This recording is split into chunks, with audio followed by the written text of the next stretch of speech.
everybody, it's Lisa, aka 80s Child, coming at you with another review for Suits Season 9, Episode 7, Scenic Route.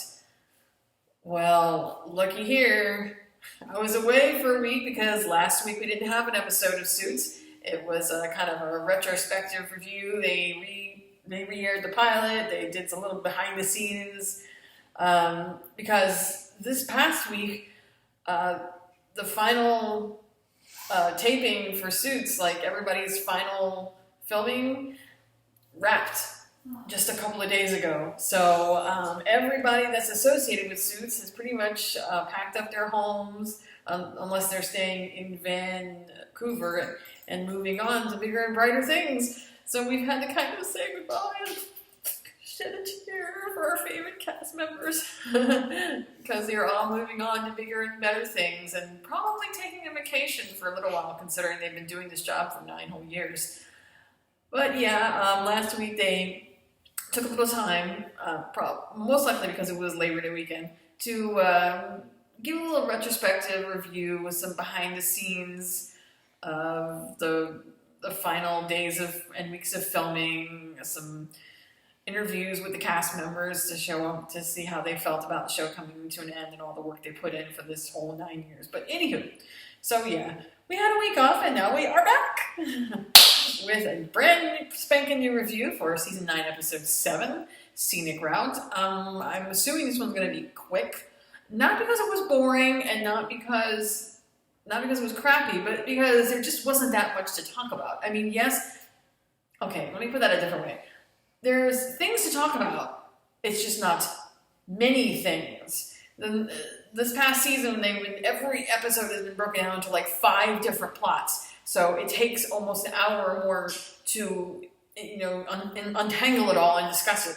This time, it was boiled down to 2 distinct plots. And I hate to use this word because I know that a lot of people that review television shows and movies don't like to use this word, but it's the God honest truth for this type of episode. It was filler. Straight up. But it wasn't bad filler. I hate bad filler when it's just something there to fill a spot. That's basically the meaning of the word. You don't have, it's like, kind of like in Once Upon a Time where you had Season 5, Episode 10 where, oh my God, Captain Hooker's revealed to be the Dark One, and we find out that Emma was the one that killed him and cursed him. And then, this was Season 5, Episode 8. Oh my God, Captain Hook is the Dark One, Emma cursed him. And then Episode 9 was some boring bullshit that no one even bothered with. It was aired back to back on the same night. And everybody was going crazy over Episode 8 because of all the drama. And barely anybody remembers Episode 9.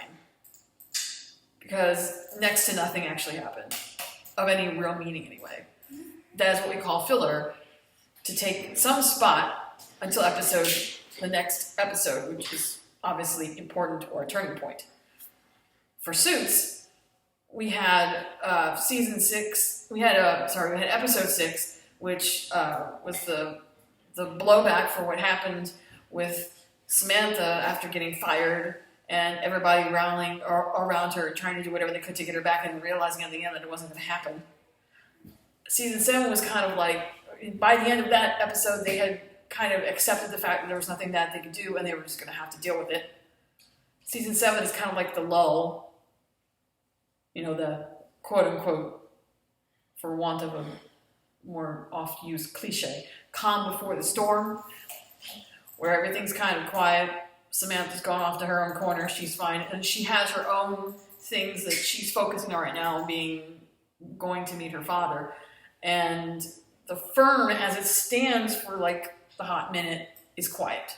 Faye's still there, but things aren't, all the uproar is kind of dimmed. I mean, it's not like it's gone away, but it's just kind of quiet for the time being.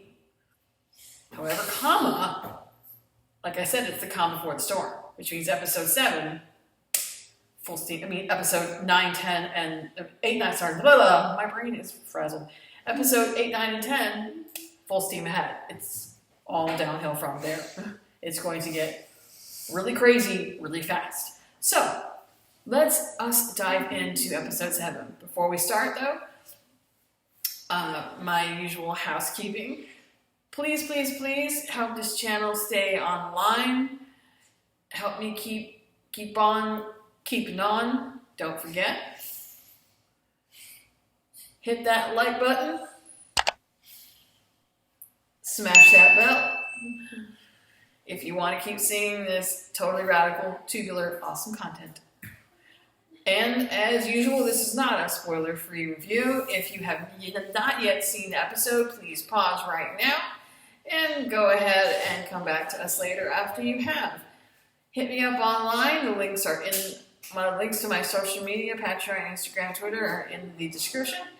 And without further ado, episode 7, y'all. Well, like I said, this one's broken down into 2 very distinct plot lines. You have Samantha and Harvey on their little road trip, going to meet Samantha's father in Pennsylvania. And you have everybody else back in the firm. And by everybody else, I really mean mostly Lewis. 1 or 2 scenes with Katrina and Alex, but very minor, and it was mostly surrounding Donna's kind of, I'm going to call it side hustle. But we will discuss that later. I think everybody kind of knows what Donna's plan was, because it was pretty, very extensively spoiled online on Twitter for like a week. So everybody kind of knew what to expect, but still, the scene itself was really awesome. And even though the plot in this episode was kind of subdued and not really like, oh my god, in your face, and not really intense, it was a really important episode for the characters going forward, because they're really going to need each other when this battle comes on them hard. And in episode 8, it's going to come down on them hard. So all the other shit they have going on behind them, like Samantha with her father, any lingering issues between her and Harvey because of her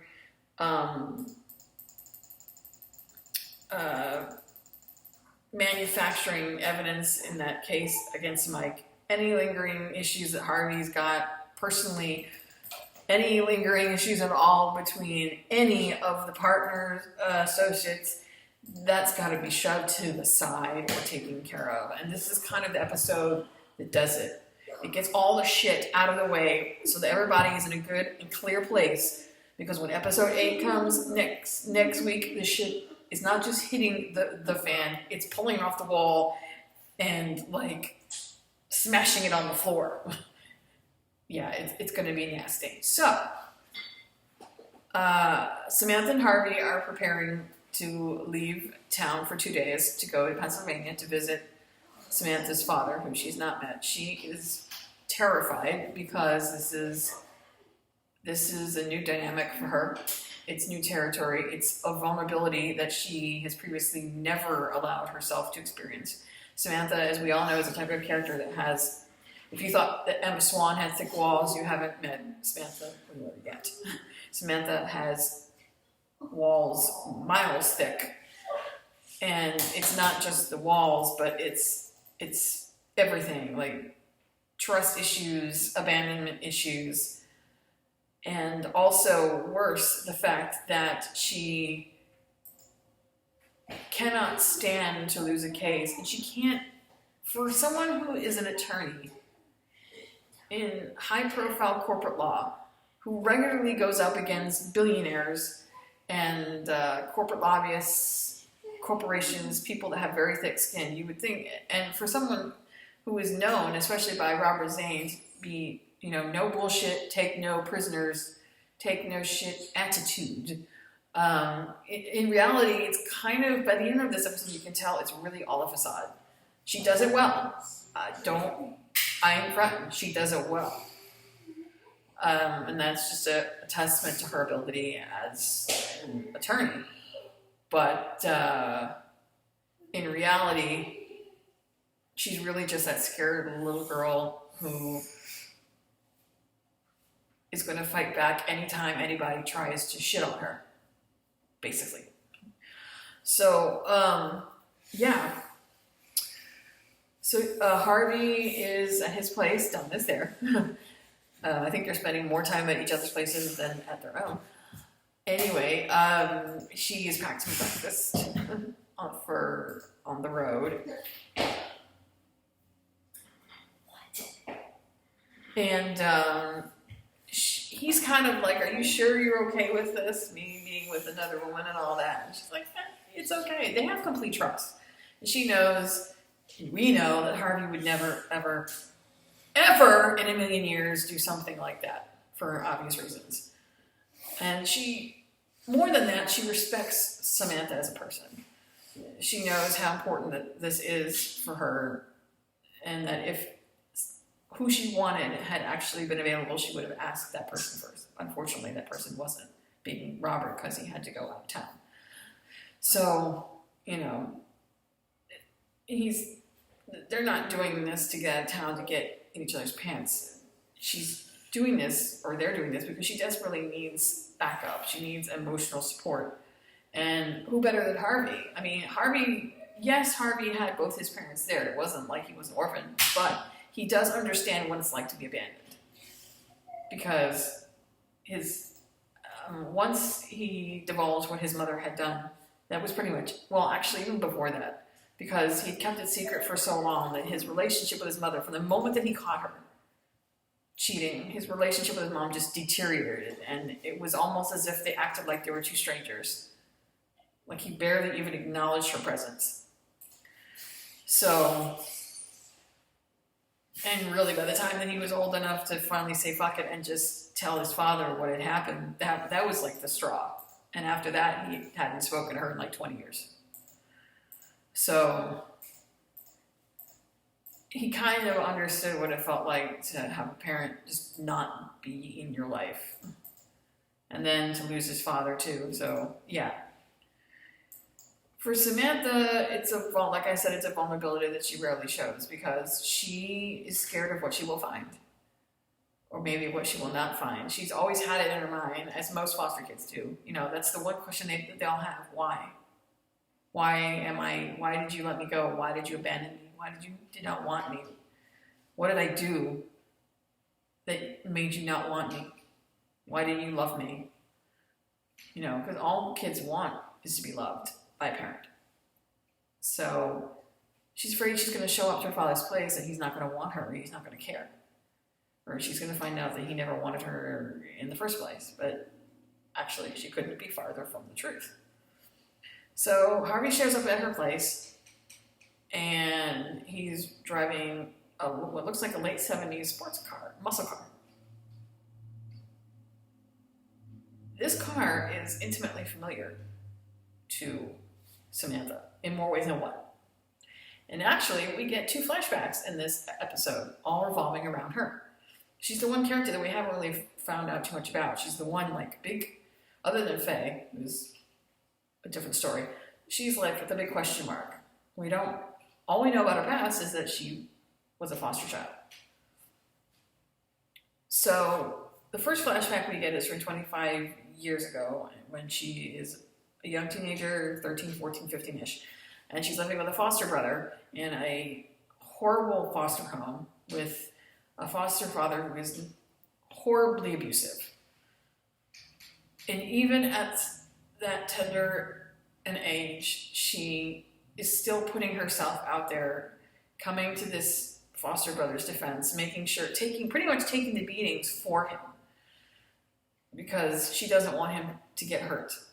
She thinks that she's stronger than him, and that, you know, she cares about him, and she doesn't want him to bear the wrath of this horrible, horrible asshole. Who I don't know how this man became a foster parent, because it was glaringly obvious just from looking at him. He's disgusting and abusive and an alcoholic and just horrible. But, you know, people are good at lying and covering shit up, so. Anyway, the second flashback is from 10 years ago, when she was in a relationship with Mr. Caldor, whom we all know from the law firm Rand and Caldor. Bitter, bitter enemies to Harvey Specter.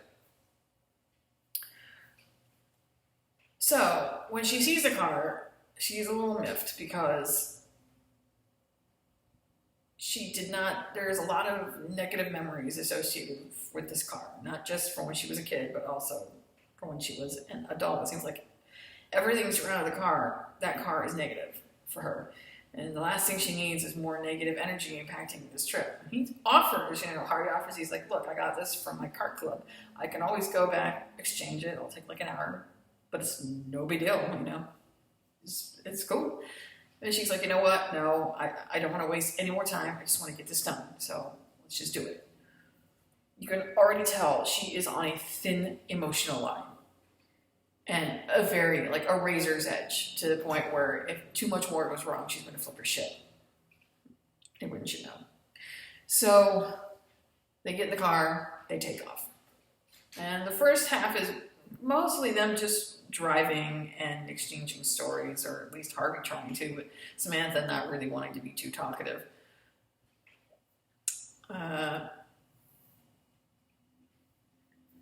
While this is going on, Lewis, poor Lewis, he has 2 full days without Harvey Specter in the office whatsoever. So he decides to enjoy this time by slinking around in Harvey's office and trying to pretend that he's Harvey. Not answering phones, just kind of sitting in his chair and basking in the Harvey-ness of it all. He figures, I'll just take a few minutes out of my long day. I've earned this. With all this bullshit with Faye, I just want to have a little fun and just relax. This is not a bad thing, is it? What could go wrong? Murphy's Law. So, as he's sitting there basking in the Harvey-ness of it all at Harvey's desk, just taking it in what it means to be Harvey Specter, bing, bing, the phone goes off. A gentleman by the name of Ted Tucker calls. Now, I don't know what kind of corporation this guy owns, what kind of business he's into. I just could tell by the way that Lewis was talking about him, and to him that the man was obscenely rich, like offensively rich. We're talking like Pretty Woman offensive. Apparently he's an extremely big fish, and the fact that he is calling them to solicit the firm to become his lawyers instead of having them come after him, because it's usually the other way around. Usually lawyers go after clients, not clients going after lawyers. So this is a big fucking deal. Now Lewis, he's not stupid. He knows that he can't pretend to be Harvey Specter. He can't pretend that he's someone that he's not. He knows that this guy only knows Harvey by reputation. He's never seen him, met him, heard his voice, or seen his picture. So he doesn't know what Harvey looks like. He doesn't know what he sounds like. He just knows him by his reputation. He wants to meet Harvey to make a deal. He wants to sign with the firm. Lewis is like, oh my fucking God, this is the biggest fish of our careers. Holy shit. He tries to convince him to make an appointment with Harvey on Friday, or make an appointment with him, quote unquote, on Friday because he's kind of busy. But he's like, no, I have to see you now. I'm too busy. I'm only in town for a day. Let's get this over with. I'm going to take you out to have the best lunch you've ever had. You know how Lewis feels about lunch, right? Yeah. So Lewis is like, it's like low Mo, Larry, and the Curly, like, but he can't pass it up. So he agrees, and he meets with this guy at probably the swankiest, fanciest, most decadent and expensive restaurant in the entirety of Manhattan. And laid out before him, not only that, but before he goes to meet with him, he knows he's going to have to figure out some way to pass himself off as Harvey. He can get the attitude down. He can get, the body language down. Because, people don't give Lewis enough credit. He's known Harvey a long enough time that he knows Harvey's mannerisms. But he needs to feel like Harvey. So what does he do? He gets himself a wig. A wig that looks like Harvey's hair. And he walks into Donna's office to ask her to take a look at it, and also because he needs some sort of paperwork that he can present to this guy, because his intention going down there is not to sign him as a client. His intention is going down there to tell him that it's not a good idea because it would be some sort of conflict of interest having to do with the company that this man owns, that they have other clients that are involved with this company, so it would be kind of a conflict. So he was wanting the communications information from Donna so he could bring it to this guy and just clear it all up and just end it there. Because he figures if the guy doesn't get signed, then they'll have a nice lunch, they'll walk away from it, and Harvey will never know. The minute Donna sees his hair, she's like, whoa, what the fuck? Seriously, what the fuck?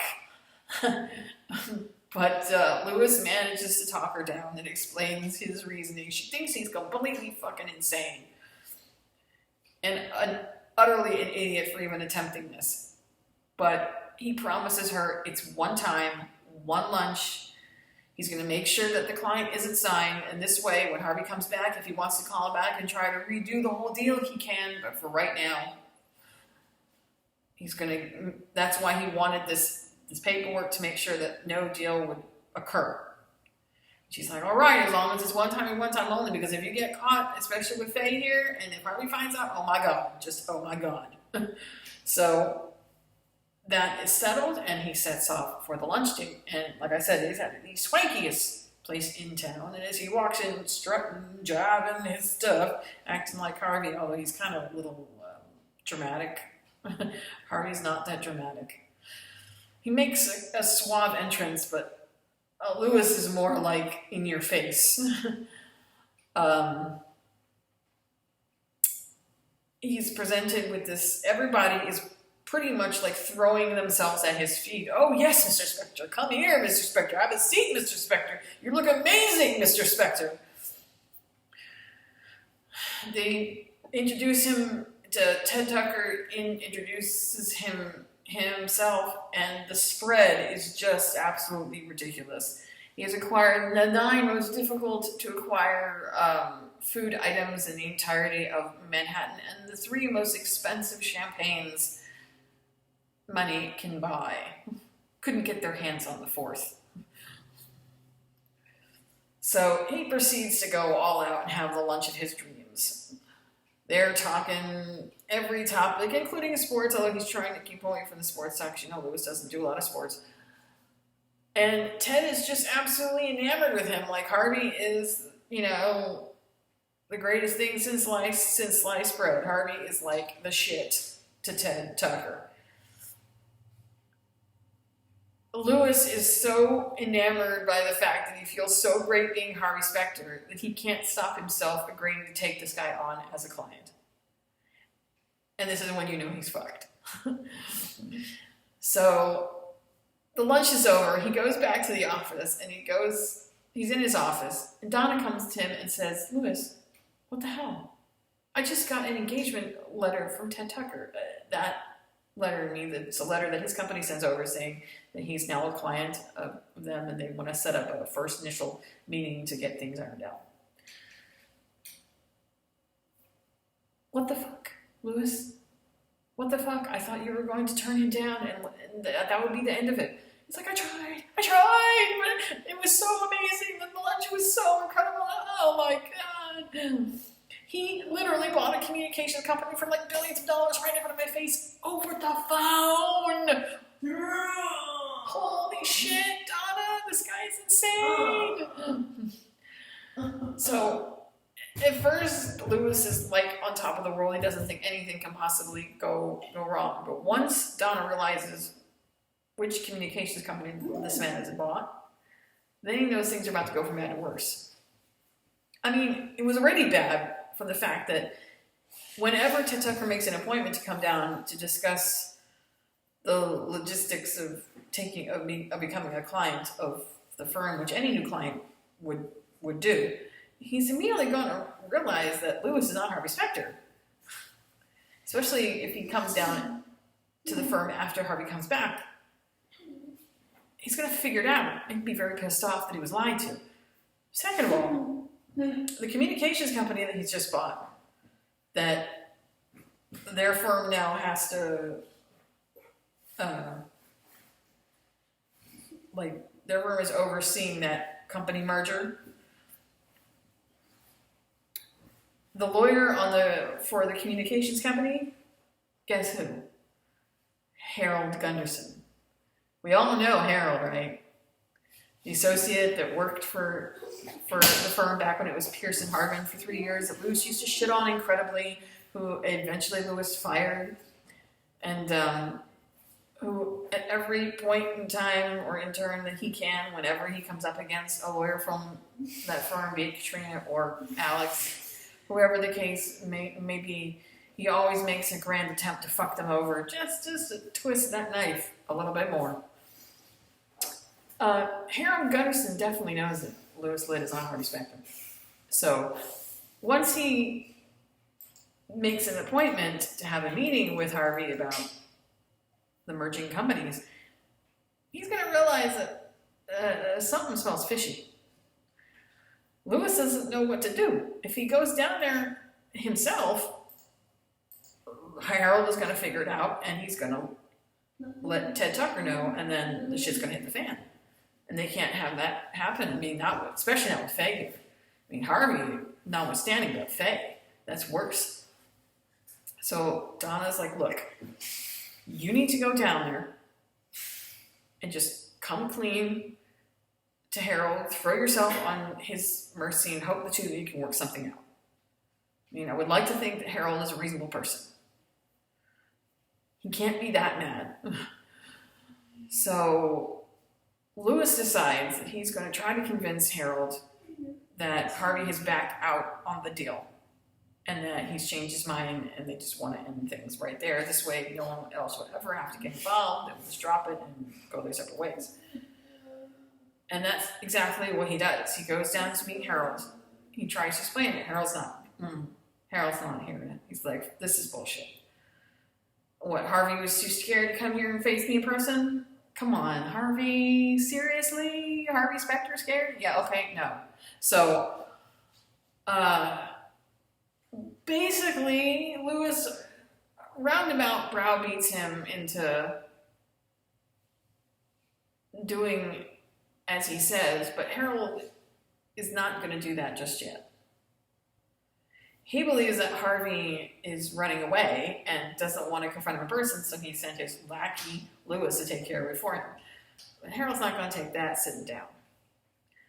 He's not going to lose out on the possibility of a big deal merger, So he decides to call Harvey himself. And while all this is going on, Harvey and Samantha are driving. Harvey's trying to make conversation, but she's just not very talkative about it. He's wanting to know why it was that the memories of this car were so negative for her, but she just doesn't really want to discuss it. And they come across some freeway signs for a burger joint. Harvey's getting hungry. He's like, hey, I'm going to go and stop and get a burger. She's like, look, I really don't want to stop. I just want to keep going, just keep going. And he's like, well, we can always, okay, if that's what you want, we can wait till we get to the gas station when I fill up and I can get some M&Ms or something. She's like, seriously? Like, you have to make jokes about this now? Like, it's like no matter what Harvey says, she's jumping his ass for it. And he doesn't really get why you can tell that she is so on edge that she's shitting on him for no real reason. She's jumping on him for everything that he says. And Harvey can tell, he can sense it, that something's not right. She's way too defensive. And he's trying to pry it out of her, but it's not really forthcoming. He's even kind of being vulnerable on his own side. I think he was thinking that, if he kind of revealed a little bit about himself, that she might feel inclined to open up too. She might feel more comfortable if he was comfortable with her. But still, she's kind of closed-mouthed. Eventually, they do pull over to get gas. And while he comes back out from paying for it, that's when he gets a phone call from Harold. And Harold's like, I know that you're just too afraid to come and face me in person because you changed your fucking mind and you're an asshole, blah, blah, blah, blah. And Harvey's all, I'm sorry, excuse me, who the fuck are you? And what the fuck is going on? Harvey really didn't I mean, Harvey knows who Harold is, but he doesn't really associate with Harold that often. So he didn't know him very well. He kind of knew him in passing. And he didn't really remember him. It's been some years since Harold worked for the firm. So he's like, what? You don't remember me? I worked for the firm for 3 years as an associate. Seriously? It's like, oh, okay. Can you please explain what the fuck you're talking about? Because I have no idea what you were saying. He's like, oh, please. This is some bullshit. You just don't want to come down here and face me because you got hooked into a huge deal, you bit off more than you can fucking chew, and now you want out of it, and you're too scared to come down here and just face it. He's like, hold the fuck up, Chuck. Okay, I had no idea what you were talking about. And when Harold reveals that Lewis was the one that came, he's like, well, of course you don't, because you never spoke to me in person. You sent your lackey Lewis to come here to take care of it for you. Well, I'm not going to deal with Lewis. You're the one that's in charge of this line. I'm going to deal directly with you, asshole. He's like, well, hold on. Lewis came down to talk to you? Okay, you can shut the fuck up. And now you're going to sit down and you're going to tell me exactly what the fuck Lewis said from word 1. So eventually this is how he gets the whole download of what happened. And you would think, a lot of people would have thought, okay, maybe if this was past Harvey from a couple of years ago, yes, definitely he would have exploded. I mean, he would have like grit his teeth and been like, I'm going to fucking kill this asshole when I get back. But he would have done what he had to do for Samantha while he was there. And then as soon as he got back, he would have gone down to that firm and socked Lewis in the fucking face. Because that's the way that Harvey used to be back then. But Harvey is not the same guy that he used to be. And instead of being angry, he actually, funnily enough, he thinks it's hysterical. He starts to laugh. He thinks it's funny. Because I think as the years have gone on and his relationship with Lewis has solidified more as a friendship, he realizes that Lewis really is harmless. That he might make mistakes, but he doesn't mean any harm. And if some kind of shit like that happens, it would never be... Lewis is the type of person who would never do something intentional to hurt the firm. This place means so much to him that he would never do anything intentional to hurt the firm.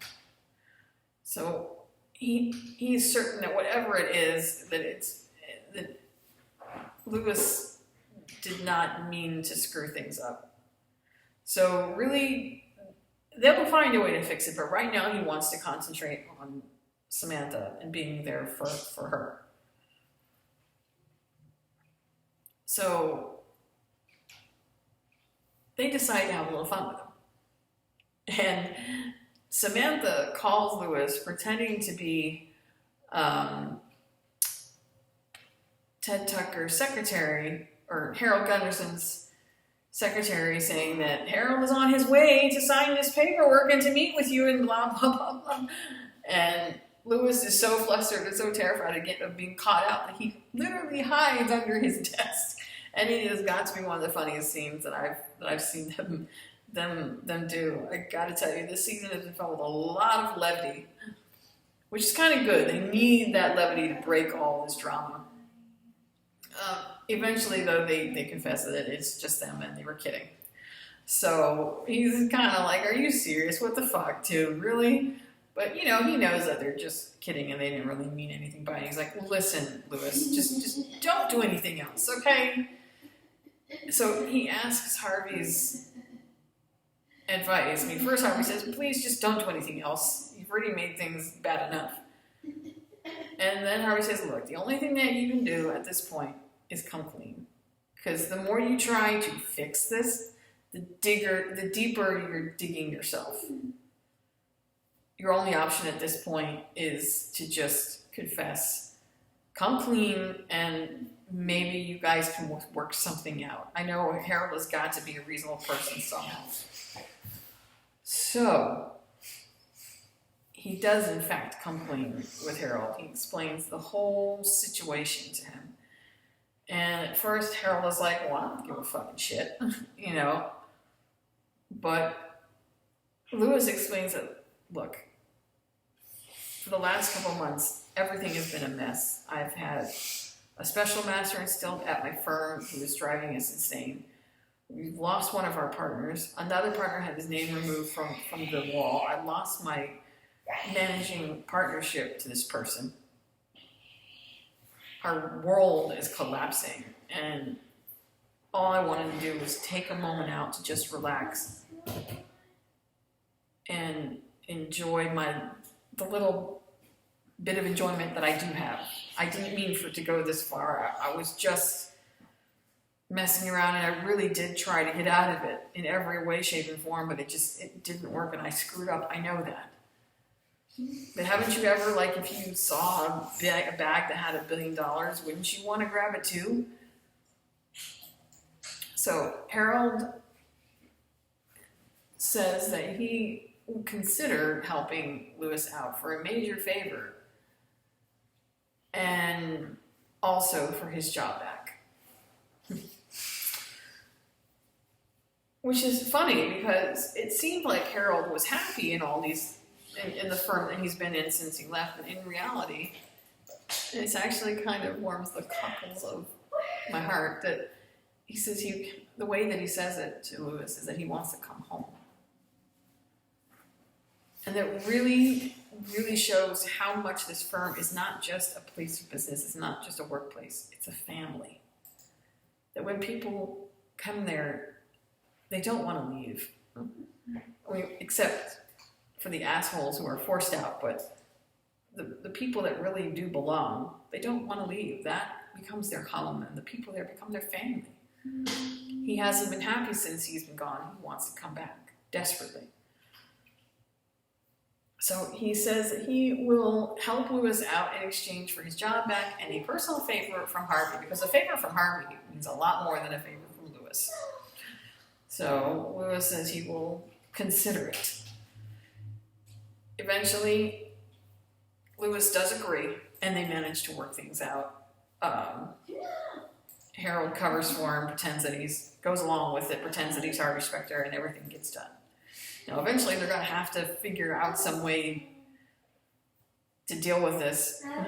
I don't know if he went along with it so far as to end the deal, because that seems like that's what would make the most sense. Because if the guy came into the office and realized that Lewis wasn't Harvey Specter, shit would get even worse, especially around Faye. So I'm thinking that he went along with it insofar as to help him shut things down.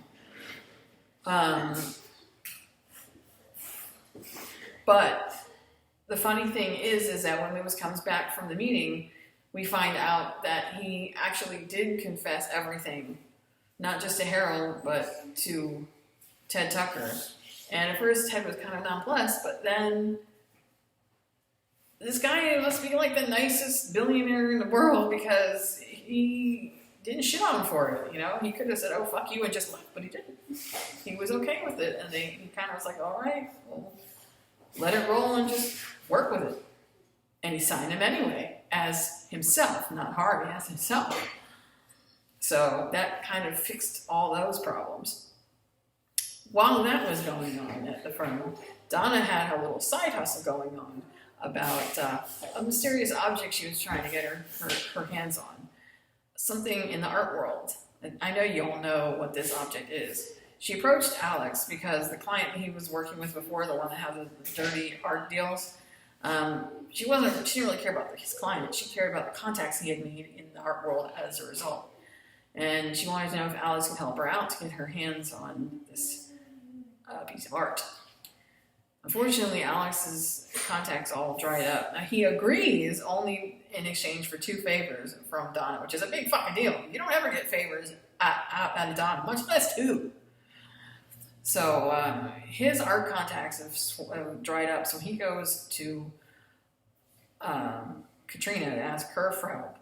She wants one of Donna's favors, but Alex will only give her half of it, although I'm sure that it'll probably turn into a full favor anyway.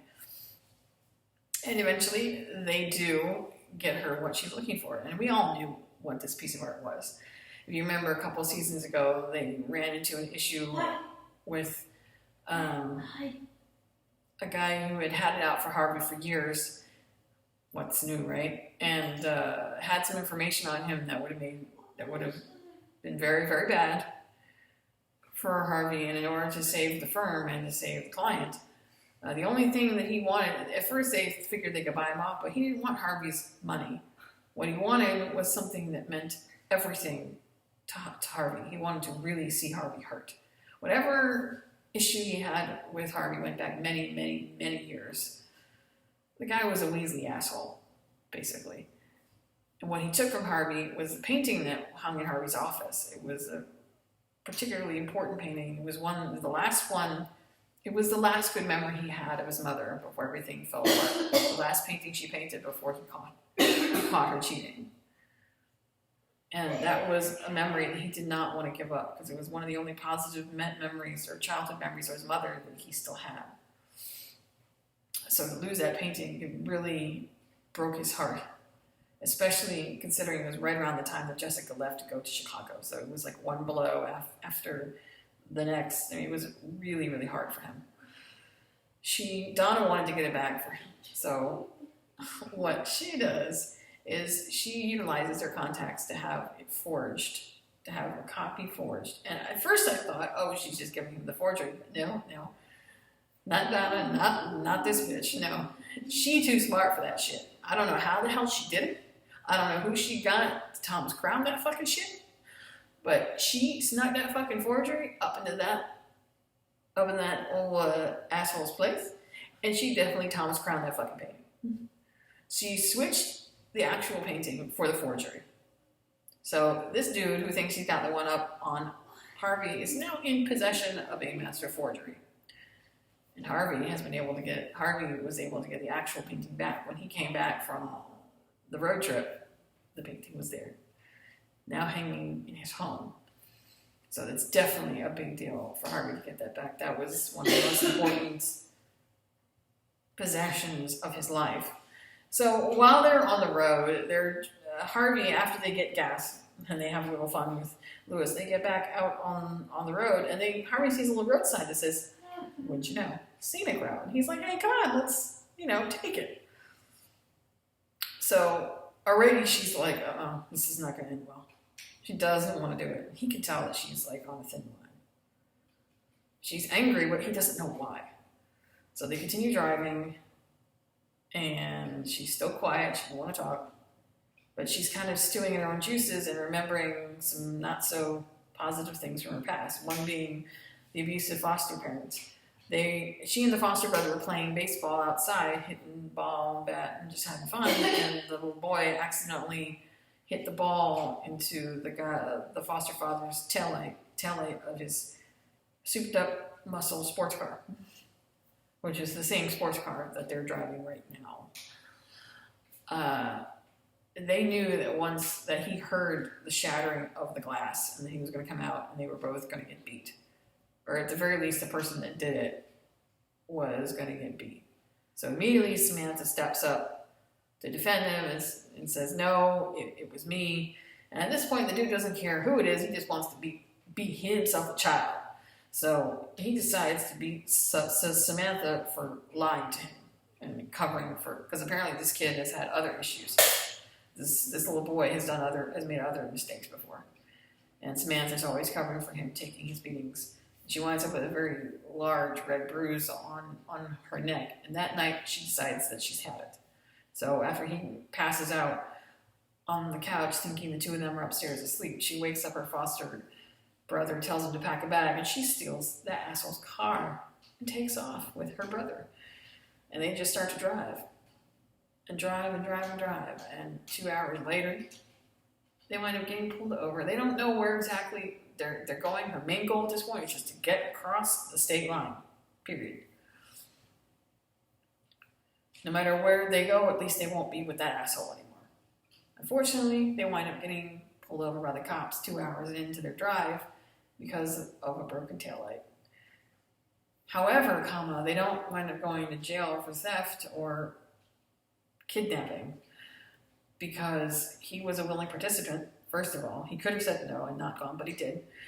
And two, I'm sure as soon as the CPS worker saw the very large red bruise on her neck, and I'm sure the other older bruises all over her body, they would realize that this guy was abusive. And he was sent to another foster home. But this was when Samantha met, if you remember a couple episodes ago, when an older lady who was Samantha's kind of foster / adoptive mom, the woman who had her the longest, we'd been with her when she graduated high school and went to law school and all that, and was pretty much the really big positive influence in her life, and she had come to her for help. This, in the flashback, we get to see how she first meets her. And at first, Samantha's not trusting, which is typical for foster kids, but she manages to talk her down, and she promised her that this will be the foster home that you stay in. I promise you that. No one's going to send you back. No one's going to think less of you. No one's going to tell you that you're worthless. This is a good place for you to stay. This is the best place for you to stay. You will be happy here. I promise you, and I will make sure of it. And that woman is kind of the woman that Samantha thinks of as her mom. Because she was the most positive female influence that Samantha had in her whole life. Next to Zane, who I know she kind of thinks of as dad. So, besides that flashback, there's the flashback from 10 years ago when she got herself into a bit of a thing with Caldor. Before he was Rand Caldor, before he became managing partner of his own firm, he was just another attorney working for another firm. And I don't think she was working for Zane at this time. I think they were both working in other firms. And they were still trying to get their feet wet and make their mark. They were both working together on a really big case, spending a lot of nights together over boxes of Chinese food trying to work this case out.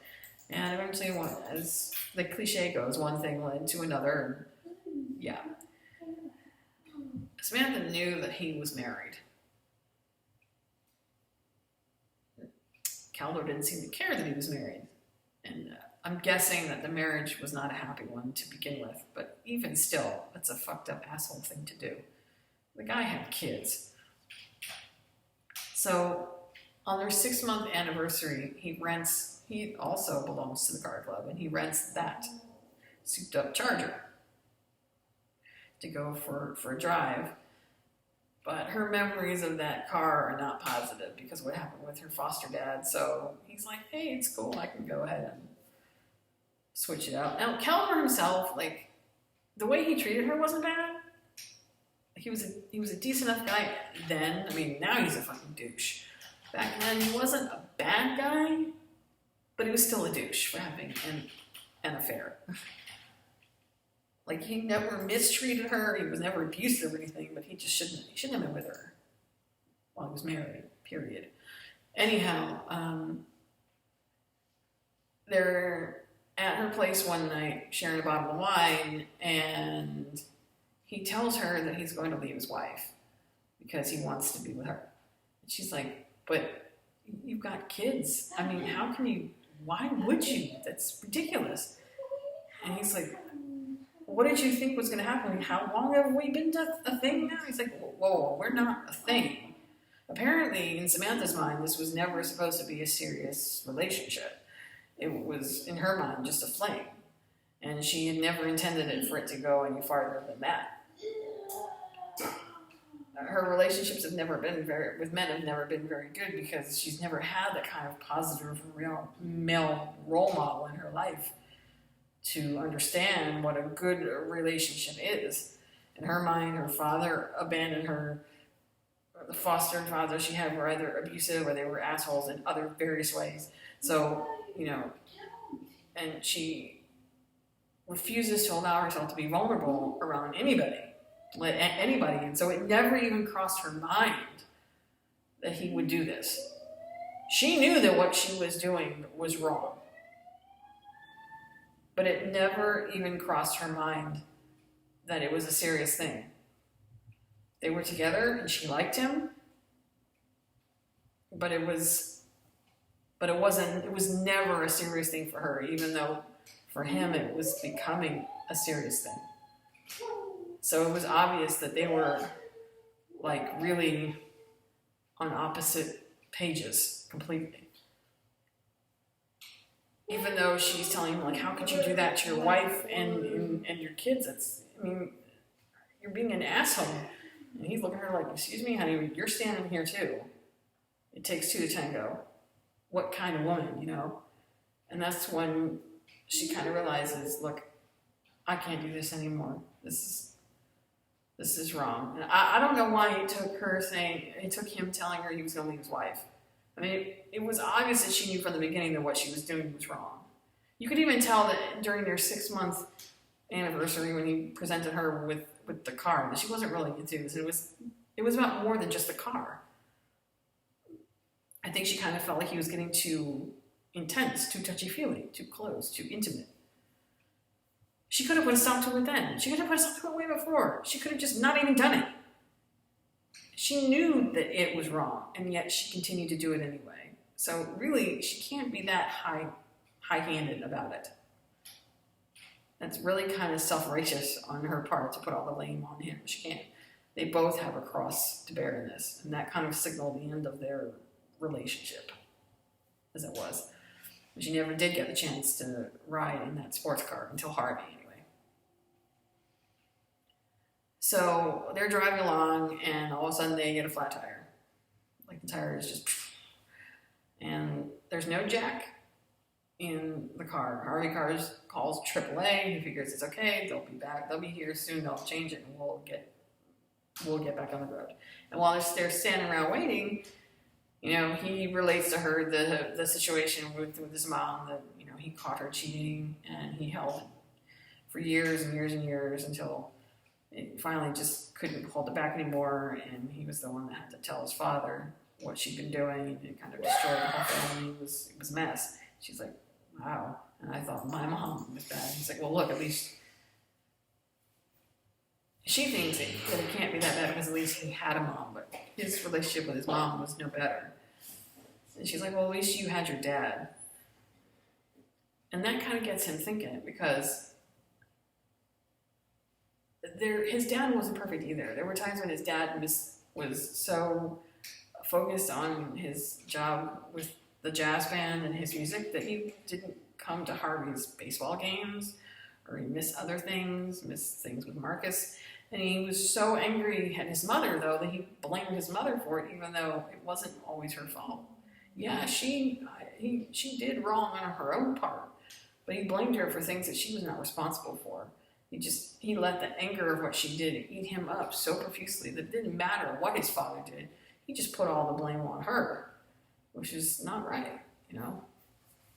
So once he becomes vulnerable with her, I guess it kind of makes her feel a little more comfortable, and she unburdens herself to him. The fear that she has of seeing her father and whether or not he's going to accept her, if he'll even want anything to do with her, of learning why he didn't take her in the first place, or if he abandoned her or threw her away.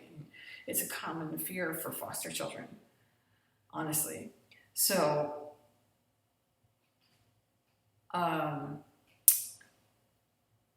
they finally make it to Pittsburgh, and they're parked outside of her father's place.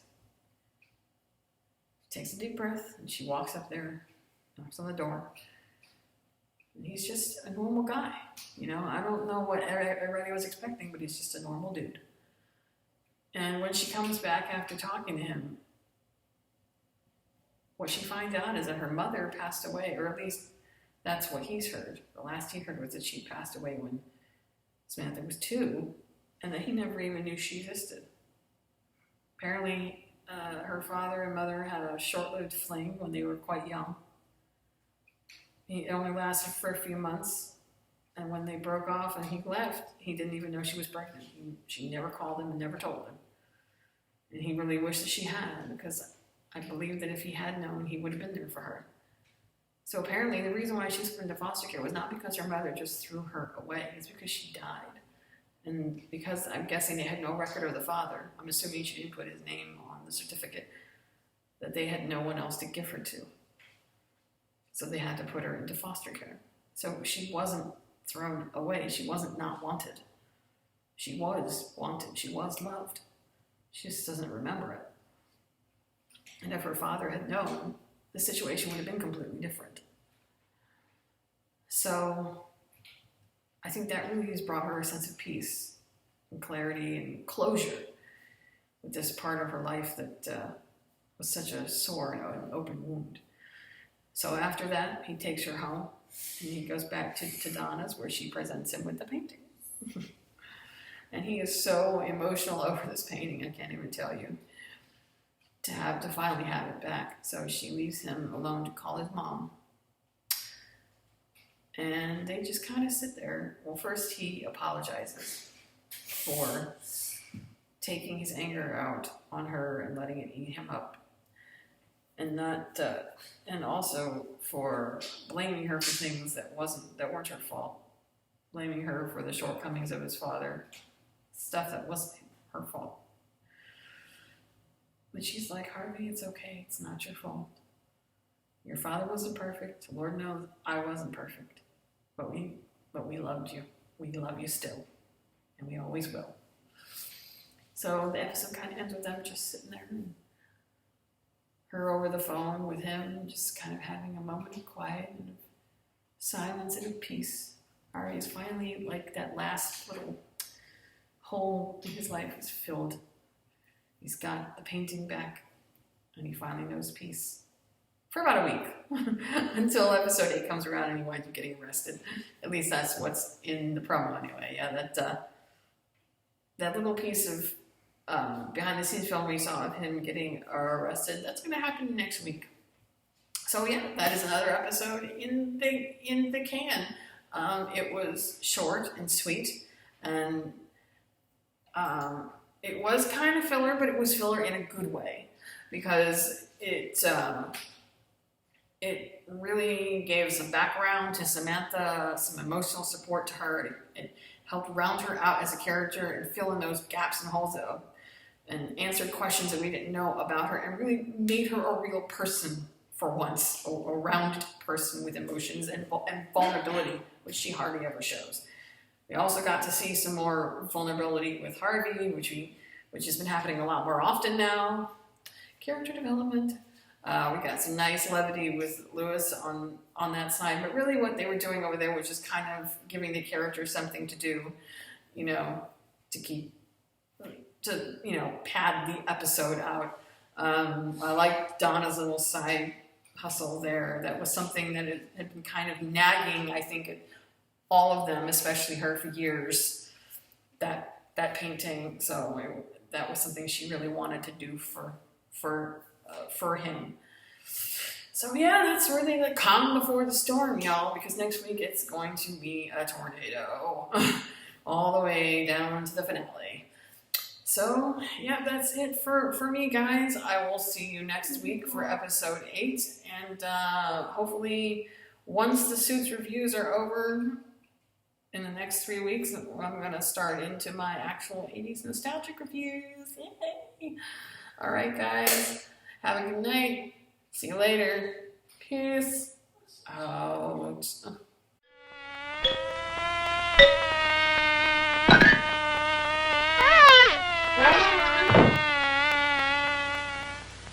Good night.